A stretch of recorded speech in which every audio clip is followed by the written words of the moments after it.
We've now gone through 2 weekends without live sports, and it's been interesting to see how the networks have filled the time. As I mentioned, with the tournament, CBS treated us to the 1992 Duke-Kentucky Elite Eight game. I think it's the best college game that I've ever seen. There are a lot of great moments in NCAA history, but that one, with what was on the line, how it played out, it was a great game from start to finish.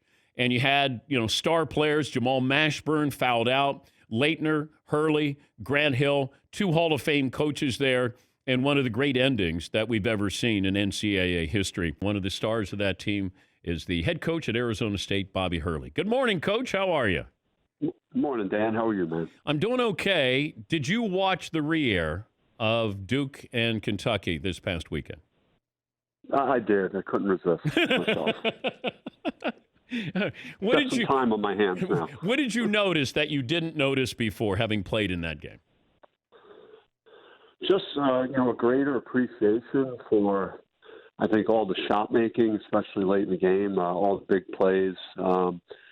In this day and age, with the game of basketball, and even how much I like my guys to go off the dribble, guys like Remy Martin, Alonzo Verge that I coached that have a tremendous ability to create offense off the dribble. Just all the passing in the game, the ball movement was pretty incredible. And then it reminded me that I was pretty good in the open court, man. So it felt good. But I threw too many bad passes. I had some awful turnovers in that game too. Well, you hit a big shot. I think the second biggest shot in that game, obviously Leitner's shot to win it. But you miss a three, rebound, back to you, top of the key, nail the three. I thought that was the second biggest shot by Duke in that game. How did you feel like that was a big moment there? I think the timing of it was certainly, but I was empowered I Coach K. He just always gave us a lot of freedom. He trusted us.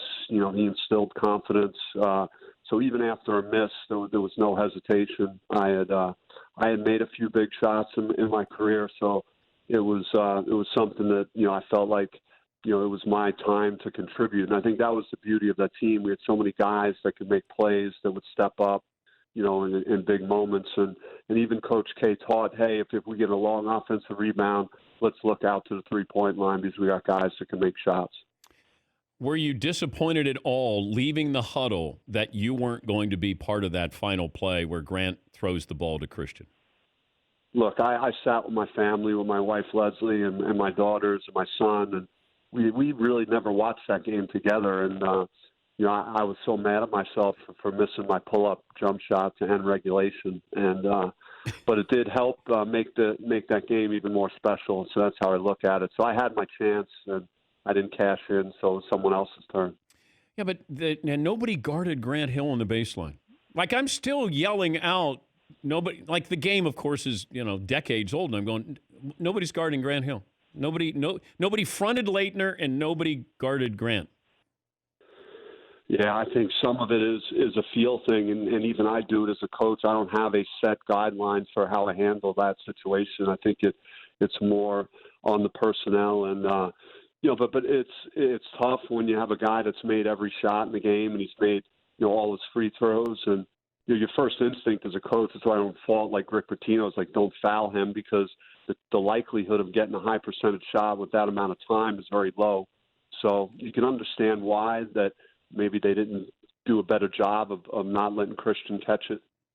Yeah, I was just curious that if, as a coach, would you have, if you had one option that you had to pick, you could either front Christian or you could guard the baseline with Grant Hill's throw.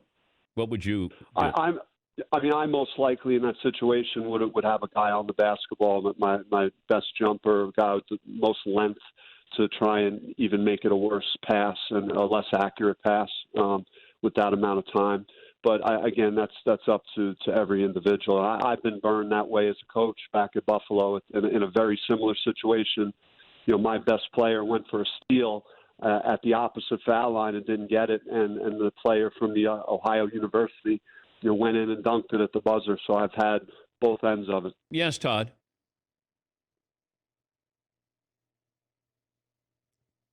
Todd? I'm here. Never mind. Can you hear me? Yeah. Yeah, I can hear you.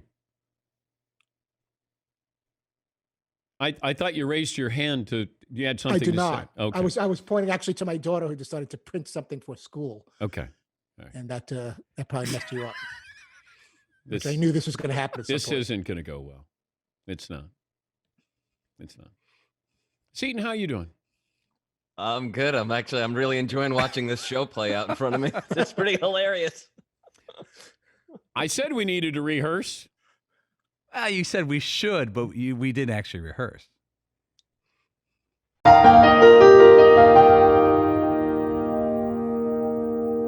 He's Mark Cuban, the Mavericks owner, joining us on the program. How's morale, Mark? Hey, hanging in there. How are you holding up, Dan? I'm doing okay. So what are you doing? Are you able to get out of the house? No, I mean, I can get out of the house, like as in the backyard, and fortunately, I got a hoop up.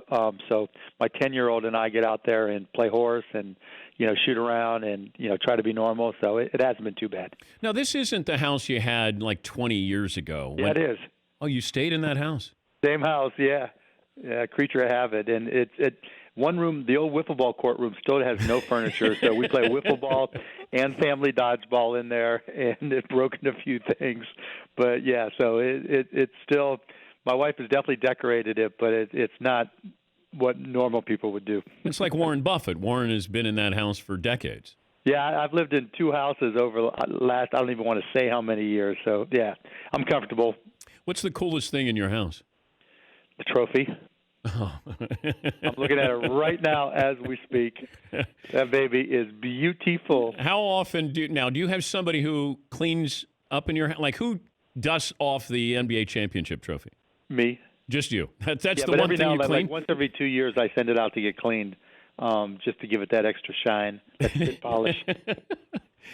How often are you communicating with the commissioner? Not very often at all. I mean, his hands are full, so there's not a whole lot I can contribute. He's doing everything he can. But we get pretty much daily updates from the league office. But do you think, is there a drop-dead date? No. No, everything's on the table. There are no rules. The bad news is there are no rules. The good news is there are no rules. And so everything's on the table. You don't know how, I'm positive. I think things are going to turn out, better than we think, sooner than we think. Obviously, with still a lot of disruption. But I think we'll have to look and see, what happens with television. Television viewing is way up. People are watching Shark Tank. We're having our highest ratings in years. How long will that be sustainable? Is it now a great time to put on a game with no fans the minute we're able to? We'll see. It's things are different, and so we'll adjust accordingly. What kind of options are on the table, though, when it comes to the regular season and the postseason? Well, I don't want to speak for the league, but just, talking out loud here, just hypothesizing, I think we can play 5 games to get guys back in the groove and then go into the playoffs and maybe make the first round 5 games instead of 7, and then just play it out from there, depending on when we start, obviously. Talking to the people I know, and everybody thinks they know the guy or the woman, right? I think that we start to really come out of this in 6 weeks, and that's where, instead of, not leaving your house, you can leave your house, and instead of gatherings limited to 10 people, you can go to 25 people, and that gives us a chance to play a game probably without fans, without an audience. But that said, if there's one thing that's going to bring the country back to some level of normalcy and get people's blood going again in a positive way and get people excited, it's going to be sports. And the NBA is incredibly well positioned to be the sport that drives, the recovery. And so I think the commissioner is looking for us to lead and to set an example and to be that league that gets people, excited again. It gets people rallying around their teams. Because the minute we put on that first game, even if it's an exhibition game, everybody and their brother, even if it'll be kind of like the Super Bowl. I'm not saying that many people are watched, but half the people don't even watch for the game; they watch for the ads in the halftime. And I think our first game, when we come back, it'll be the same way. Just because people want to rally around the flag, they want to feel some sense of normalcy. What was your reaction when you found out in real time that Rudy Gobert had tested positive? I didn't find out till later. It was shocking. But not surprising. You don't want to see anybody hit with this, but basketball players, celebrities, whoever, Tom Hanks, we're not immune from any of this. Viruses don't care, and so I was shocked, but I wasn't surprised. Well, we're watching you react in real time when the commissioner said we're going to, postpone, stop play. Did you see yourself eventually in how you reacted? Yeah. Yeah, I'll be a meme forevermore. Not enough chocolate in your hot chocolate. There's Cuban going crazy, right? Your cat just meowed when there's Cuban. We're talking to Mark Cuban, the Mavs owner. How are you dealing with this as a businessman? I mean, every business is different. Obviously, it's really a struggle for most people, and I'm most concerned about employees that get paid by the hour. I mean, before all this hit, just living paycheck to paycheck, not knowing how many hours or, how things are going to turn out. That was brutal then. It's unimaginable what everybody's going through now. And so we're continuing to pay our folks as if nothing happened. We're trying to do that. I'm trying to get as many of my other companies that I'm involved in but may not own to do the same where possible. And then there's also some companies that are doing well because of this. If you sell toilet paper, if you sell consumables, our company Dude Wipe is killing it.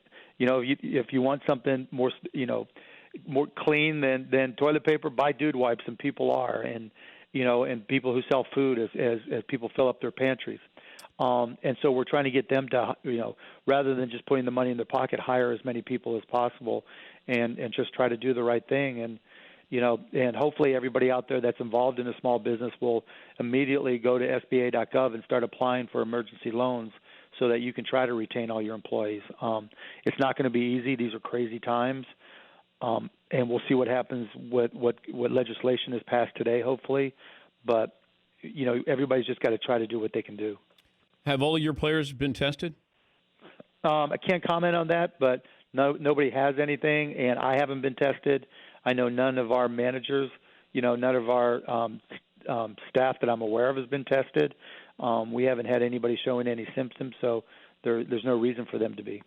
Man, it's just such a crazy time. Isn't it? And I know that we sound selfish when we say, boy, we want to have games come back, but I just think there's only so long you can watch the news or listen to the news. And right. I know the NFL has been criticized by some people that, should they be continuing business as usual here? Yes. What do you think? Yes. Look, we turn on the news and there's people doing their job from home, and that gives us a sense of normalcy. The minute we turn on ESPN or CNBC or whoever and there's nobody there, that's when we freak out. And so for the NFL and the NBA to do, the NFL with their draft. Now, how you sign players and, you have to deal with social distancing. You have to adhere to all that. You have to be overreactive because you don't want to look back and say, oh, no, what did I do? What did I do? How did I cause this, and this? So you have to overreact. But that said, within those constraints, anything you can do that has any level of normalcy, please do. Because we want diversions. That's why coming back and playing an exhibition game or getting our games played, even if there's no fans there, that's a sense of normalcy. That gives us something, like to your point, to divert our attention, to make us feel a little better. So, you know what? If people want to argue about who's going to be drafted by the NFL or the NBA, that's a great thing. That's not a bad thing. Yeah, I'm there with you, and I know that people, it's insensitive that Amari Cooper is signing a 5-year, $100 million deal, and I'm not bothered by it. No. I needed the break. Let me just say an absolute fact of life. When you're dealing with imperfect information, you make imperfect decisions, and every decision you make is going to be wrong at some level to somebody, every single one. And knowing that, you just have to make the best decisions that you can. And that's why this is not the time. Look, I'm not a fan of Donald Trump, but I'm certainly not going to criticize him. I think what he's doing his best. And, the government's doing their best. Our politicians are doing their best. And now is not the time to criticize them. There'll be plenty of time for that when we're on the other side of this. And hell yeah, I'll be throwing fire at the people I don't agree with. But now is not the time. Now is the time for us to recognize that it's we the people and we're in this together. It's just wasted energy just criticizing people right now. Good to talk to you, Mark. Thanks for joining us. We appreciate it. Anytime, Dan. Appreciate it, buddy. Stay safe. That's Mark Cuban, Mavs owner, of course, one of the stars of Shark Tank.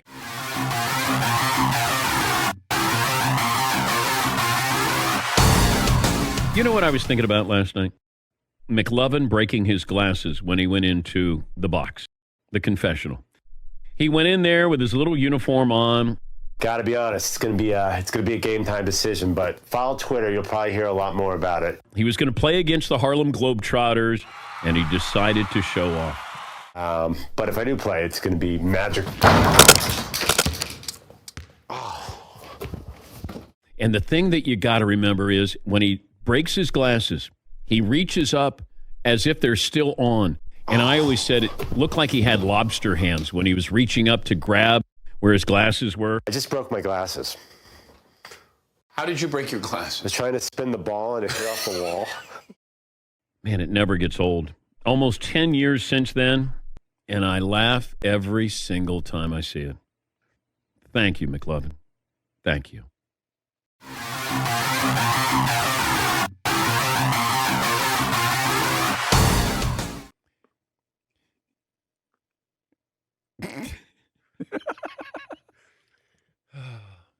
Go ahead. Say what you have to say. No, I'm not going to say anything. I'm There's just something you wanted to say. We're workshopping this. It's just your shirt and your skin, like it all blends together there. And Do I look very pale? Is that what we're saying? very, yeah.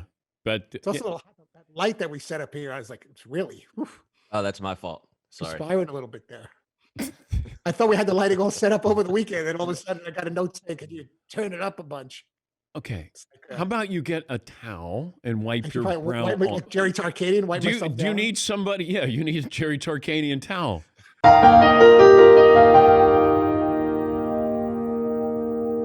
Tony Dungy, the Hall of Famer, joining us on the program. Good morning, Tony. How's the family? Hey, good morning. We're doing well. We're trying to just hold the fort, not being able to go see other people, and that's got my kids a little cabin feverish. But all in all, we're doing great. How many kids are in the house right now?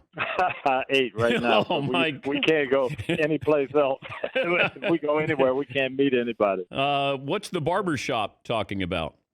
Barbershop is fired up. They think we're going to the Super Bowl, and everyone's excited about this acquisition. The feeling that Brady will not only play well, but elevate everybody else's game, and they're excited for the first time in a long time. And you, of course, live in Tampa. But what was your initial reaction when you found out Brady was going there?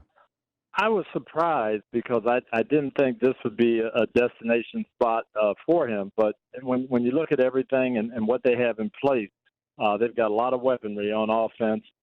Todd Bowles is here. Defense played better last year. The only negative is, you're in a tough division, and they're going to have to deal with the Saints and try to get over that hump. But all in all, when you stop and think about it, other than maybe the offensive line, which wasn't great last year, everything else is in place. All right, let's go around the league with some of the other things that happened. First of all, Jameis Winston and Cam Newton on the outside looking in. If you had to take one. I think you take Jameis because of the youth and health right now. Cam, I love Cam, but I haven't really seen him at full speed in a year. Hopefully he is. Hopefully he's over all the injuries. And if you got that, then you've got some weaponry. But not knowing if I had to choose, especially in this environment where you're not going to get a lot of information, I think I'd take Jameis Winston and try to work with that.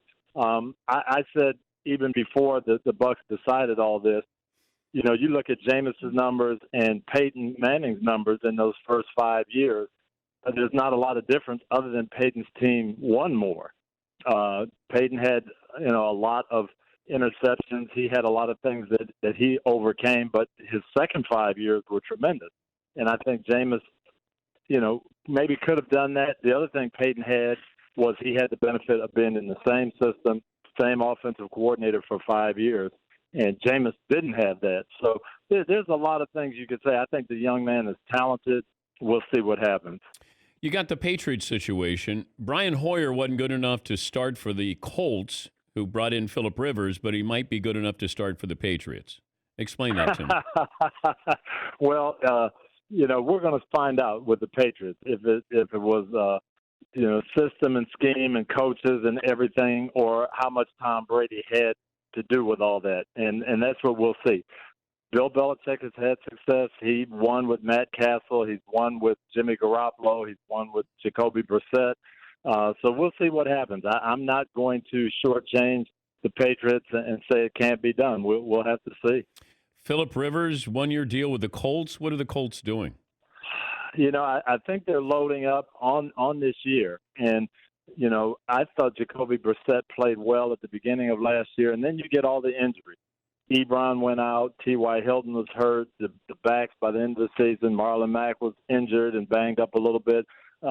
They've got a good offensive line. They've got quality skill position guys. I think they're looking at Phillip Rivers being that guy who can maybe take them to the promised land this 1 year and then see what happens. But can you see a scenario where Andrew Luck comes back?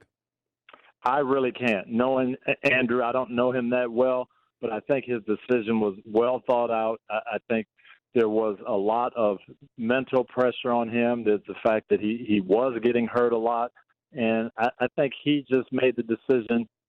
It's time to step away, and I don't think he made that lightly. I don't see him, all of a sudden saying, "Hey, I took a year off and my body feels better, and now I'm coming back." If he thought he might do that, I don't think he would have called it a retirement in the first place. He would have said, "I'm stepping away for a year and seeing what happens." So I just don't think he's coming back personally. He's Tony Dungy, the Hall of Famer, on loan from NBC Sports. I'm also trying to figure out some situations here like the Rams and the running back in general, because my philosophy has been I'm going to use you up for 5 years and then I'm going to move on. Like if I'm Dallas, I wouldn't have re-signed Ezekiel Elliott. With that offensive line, I can get a quality running back in there. You're seeing what happened with the Chargers and Melvin Gordon, the discount that he had to take to go to Denver. Devontae Freeman. Now you got Todd Gurley, limping out of L.A. to go to Atlanta here. What is the future of the running back, the true running back? Like, if you're looking at what is going on right now, is this going to be what a running back looks like in 5 years? I think it really is. I think you're seeing the game shift to quarterback, offensive line, skill position guys, and then you plug in a running back. The days of Jim Brown or Walter Payton, and we build everything around that, I think it's over. You can look at the Colts situation in the last 15 years, and Edgerrin James was definitely a Hall of Fame guy, and Marshall Faulk was a Hall of Fame guy, but they started with Payton and Marshall Faulk, and you put Peyton Manning and a bunch of gifted receivers, and that running back's going to have opportunities. So, hey, Marshall Faulk gets too expensive, we let him go. We draft Edgerrin James. Edgerrin James has 2 phenomenal years and 5 really, really good years. We let him go. The year he was injured, Dominique Rhodes gets 1,000 yards. Yeah. Okay, and we let Edgerrin go. Draft Joseph Adai. He leads the rookie running backs. He gains 1,000 yards. You let him go and plug in the next guy, and Donald Brown, and it works because you have Peyton Manning and you have those receivers. So I just think that's going to be the value of the running back position overall. People are going to say, you know what, I can draft the guy, and maybe I can't draft Ezekiel Elliott, but I draft Marlon Mack, and he produces for me just fine as long as I have the other elements. Well, is it easier to find a wide receiver or a running back now in the draft? I think it's easier to find a running back. Yeah. Those gifted wide receivers, that's what you want. That's what everybody's looking for. That's what you're going to pay for. And, if I was the Cowboys, I would definitely have paid Amari Cooper and just say, you know what, if I don't have Zeke, I'll get someone. Yeah, I don't know what the Cowboys are doing. They're going to be in salary cap hell here, Tony. And well, they're building to try to win one, and that's been Jerry's philosophy. I need to win a Super Bowl, and they may be able to do it, but I don't know that it's going to sustain long term. They're going to have to keep turning over personnel. But this is a team that didn't even win a broken division last year, Tone. I agree with you. I think they're talented enough to do it. Now, they had some injuries, too. And that's the thing. When you shoot for 1 year, you get one injury, and it's, it goes up in smoke. That's why I think you're more suited to build for the long term and try to be good for 5 or 6 years, and then you win a couple of times in there. But if you put all your eggs in 1 year's basket, a lot of things can go wrong. Yeah, I think that's what happened to the Rams. I think that the Cowboys are headed in that direction where you load up. It's almost like you got a 5-year window, and then after that, your quarterback gets paid, and you start to lose players, and then you have patchwork, lineups there. And I think that's going to happen to Dallas. I don't know what Dak Prescott is holding out for. Like, how much more? Is it $1 million? Is it $2 million more per year? Because Mahomes is going to come in and blow him out of the water. Deshaun Watson's going to make more. I just don't know. Like, what is a good value for Dak Prescott? I think, boy, Tom Brady really showed us if you try to win and you make it so that your team can have those other weapons and you win, everything's good for you as a quarterback. You're going to get the endorsements. You're going to make money. You're going to be in situations where everybody's looking at you because you're winning.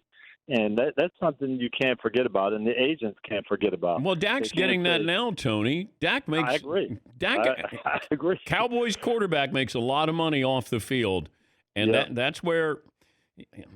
You know what? You should make all the money you can make. But if I'm Dak Prescott, how much more do I need to make? Do I want a 3-year deal guaranteed, a 5-year deal guaranteed? Get your money. No matter what you get, it's not, in 2 years from now, we'll look back and go, you're the 8th or 9th highest paid quarterback in the game. I'm curious about that. And yes, Jerry does want to win. And I think he wants to win so bad one more that you might put the future of this team in doubt. Yeah. No, I agree. I agree. The people don't know you play defensive back in the NFL with the Steelers, and I was curious, the best running back you ever tackled, or at least tried to tackle. I would have to say Earl Campbell in my time there. Walter Payton was in the league. We didn't play them every year. I only played against Walter once.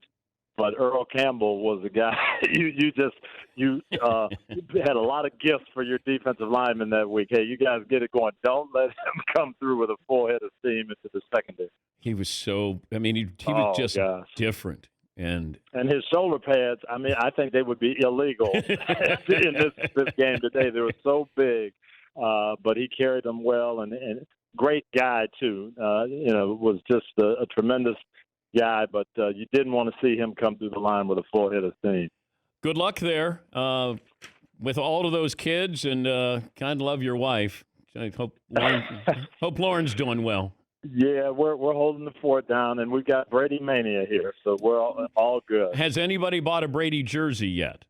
Our kids have tried. We haven't been out. We haven't been able to get out, but they've definitely seen them, and we're on board. We're thinking Super Bowl. All right. Thank you, Tony. Good to talk to you. All righty. See you, DP. That's Tony Dungy, Hall of Famer. Fritzy, what'd you learn today? Tony Dungy did not look forward to seeing Earl Campbell come through the line and head his way. Seton O'Connor, what did you learn today? We have to be very conscious of our mute buttons. We should be. At least Todd should be, and McLovin. McLovin, what did you learn? The Danimation of me breaking my glasses is amazing. Do you see my vertical in that, Dan? I know. Great hops there. Paulie, what did you learn on today's award-winning program? Mark Cuban has said his house he's been in for 20 years is still not furnished, quote, like normal people houses. Todd, what did I learn today? Bobby Hurley watched the replay of the Elite Eight win over Kentucky with the whole family for the first time ever this weekend. What we learned brought to you by LegalZoom. It's important to know the benefits of setting up your business the right way. Good thing LegalZoom can help. Their network of independent attorneys can answer questions and provide legal advice. To learn more, go to LegalZoom.com. My thanks to all the great people behind the scenes who made this show possible today. Talk to you tomorrow.